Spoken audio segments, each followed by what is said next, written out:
Hello, welcome back to the Chess Mindset. In this video, I have a 2000 Elo puzzle that I'm going to be explaining for beginners specifically. So if you want to have a go at this first, this one is going to be black to move. Now don't worry, this one is very hard to understand, but I will be doing my best to explain it for beginners. And I'm going to be doing this in a way that's very intuitive so that you can understand even if you're like around 600 Elo basically. But basically this puzzle will be black to move, right? And just to clarify, the black pawns are going up the board, right? And the white pawns are going down the board like this. So if you want to have a go at this, then pause the video right now and find the solution to this puzzle. It's not at all obvious, right? So don't be stressed if you can't find a solution. Okay, so hopefully now you've had some time to look at the solution. Now, I'm just going to tell you the solution like straight away because I don't think a lot of you will understand the why this solution is like the correct move. But the correct move is pawn takes b3. Now, this is obviously the most obvious move, like when you first look at this position, right? Because there doesn't really seem to be anything else you can do.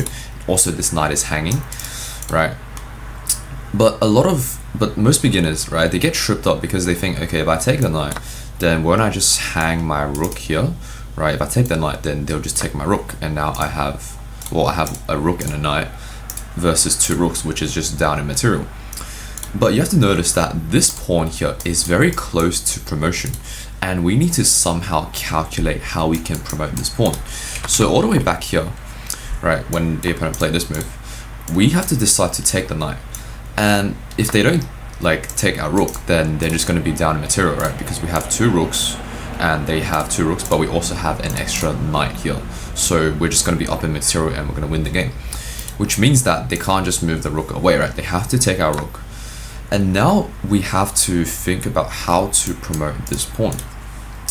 Well, first of all, we have to realize that, okay, this pawn is only 2 squares away. So if we can make a move right now to push this pawn, then we only need one more move to actually promote.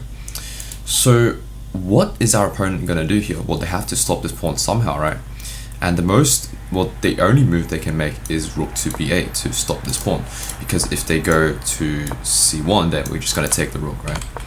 And if they go, well, they can also move this rook, right? Which is going to be the same concept basically. But the key puzzle in this, that most beginner struggle, is what happens if they just bring the rook here and stopping us from promoting.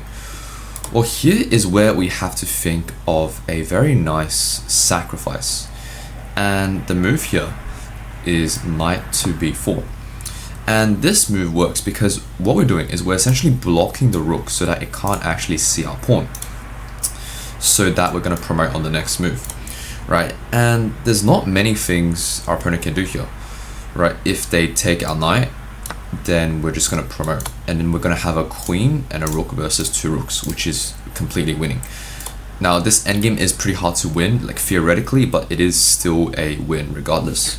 So, knight here, and if they take with the rook, then same thing, right? We take the rook, they take, and then we promote to a queen, and now we have a queen versus a rook, which is just winning. So in this position, right, playing knight here is actually the main move that beginners will sort of miss, but hopefully now you understand, right? Playing the knight to this square, it blocks off this rook from seeing our pawn, which means that we can promote the pawn on the next move. And if they take, then it doesn't really matter because remember, our goal is to promote a pawn, right? Promoting a pawn is much more valuable than sacrificing a knight, because a knight is only worth 3 points, whereas a pawn you can turn it into a queen, which is worth 9 points, right?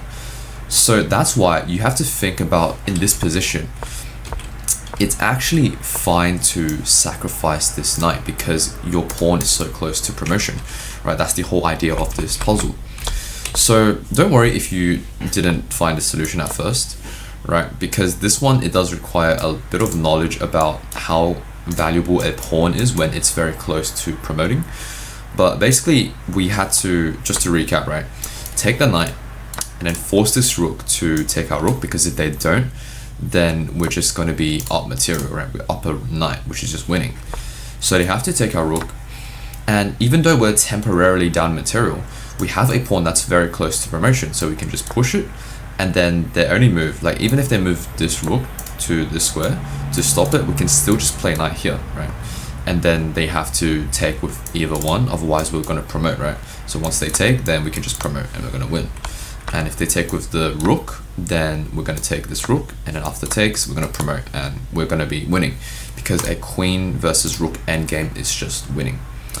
So that's it for this puzzle. Hopefully I explained it in a way that makes sense and that actually like even beginners can understand this, right? If you're a beginner.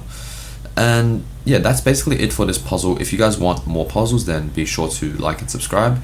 I want to reach 1,000 subscribers before the end of the year, so be sure to help me out by subscribing. But otherwise, I'll see you in the next video. Goodbye.